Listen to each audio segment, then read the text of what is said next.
This is the Wikipedia page for Civilization 5, which was released by 2K and Firaxis in 2010 for Microsoft Windows 7, and soon after for Mac OS X. It also was ported to Linux, and one of the things not mentioned in the Wikipedia page is that it was also ported to SteamOS. So it was the first Linux version of Civilization, the original series. FreeCiv had been available for Linux from the very beginning in 1996, but FreeCiv, of course, is a completely different development path.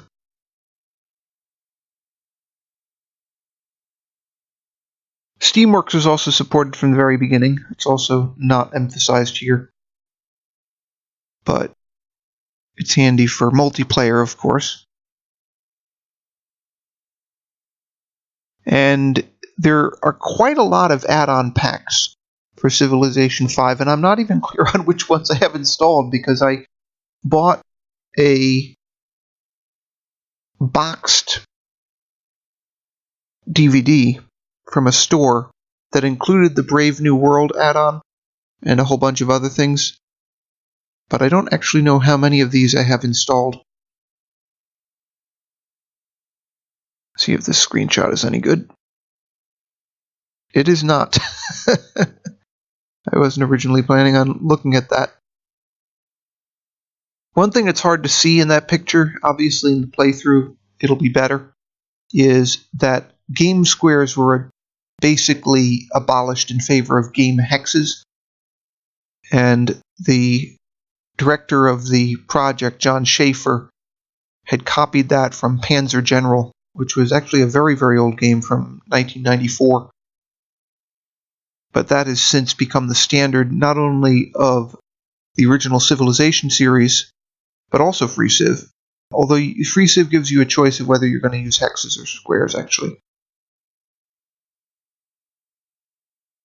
Now, the development team was almost entirely new.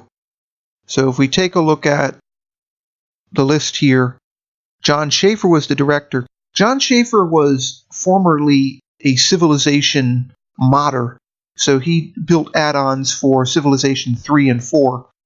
Some of the source material says that this modding went back to 2005, except at the same time they say that he started modding Civilization 3 when he was in high school, which would have been longer ago, given the chronology of all of this.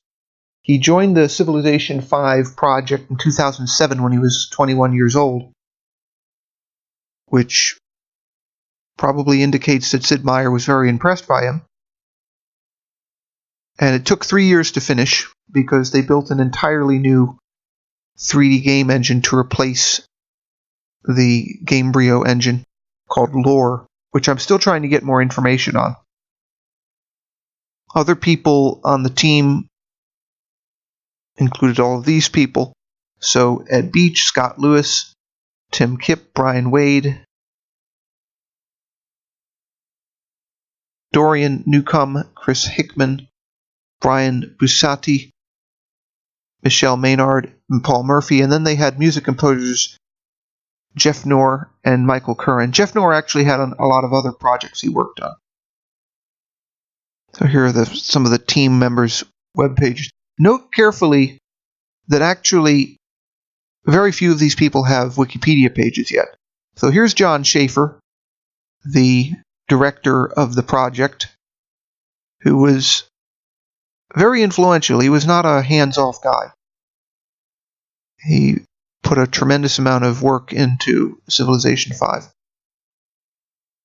And then Geoff Knorr is one of the other members of the team who has a Wikipedia page because he's worked on music for so many other games. So if we look carefully, he was on the team for Civilization Beyond Earth, also Civilization 6, Galactic Civilizations 3, and Ashes of the Singularity. I don't actually have any of those games yet, other than Civilization 5, but he also worked on the team for Civilization 4. I do have that, obviously, but only for the choir recording for Beyond the Sword, the add-on pack. And they have a publications list for him here. And he has some respect among classical composers, apparently.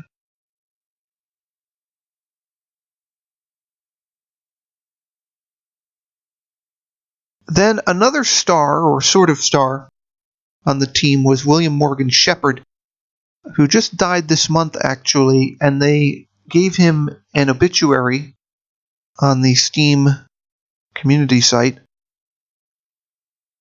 He actually had a fairly long acting career going back to 1962 in a lot of different genres.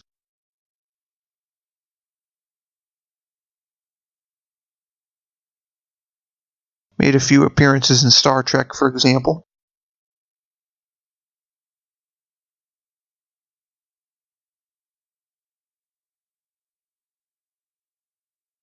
But he was basically the narrator who replaced Leonard Nimoy. Actually, I never looked up Leonard Nimoy here because, not being a Star Trek fan so much, I've forgotten actually when Leonard Nimoy died.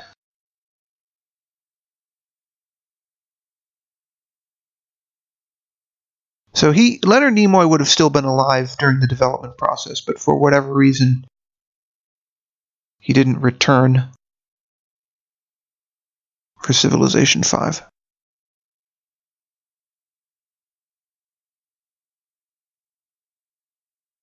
Here's the Civilization V Steam page. The portrayal of George Washington has been criticized for his voice supposedly resembling Bill Clinton.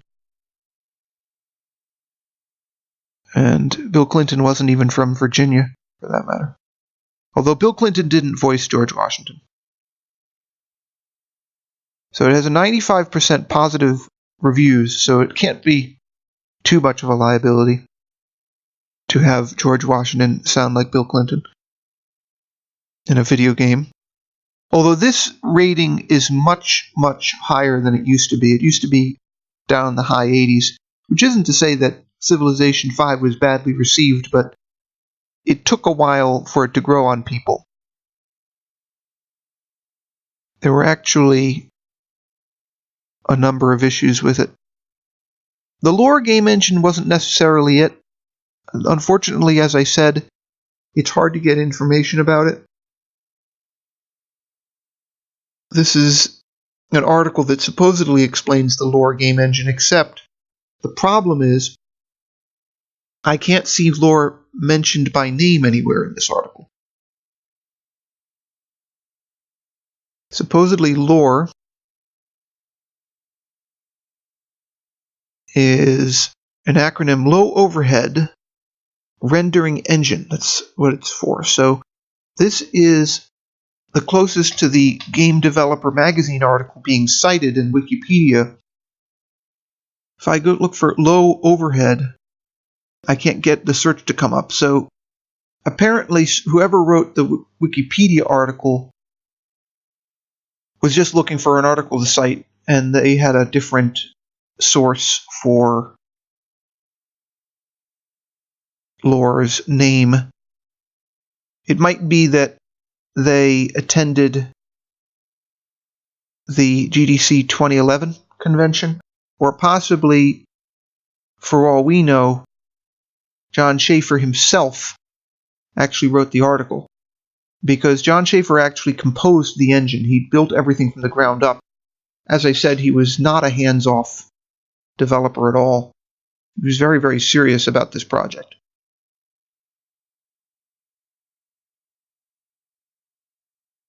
Now, in terms of the interface, I'm going to get to that next, because there were some things that I think were very positive in Civilization V compared to 4, and there were some things that were not just undesirable to me, but also somewhat controversial, which may have been a factor together in the limited enthusiasm following Civilization V's release.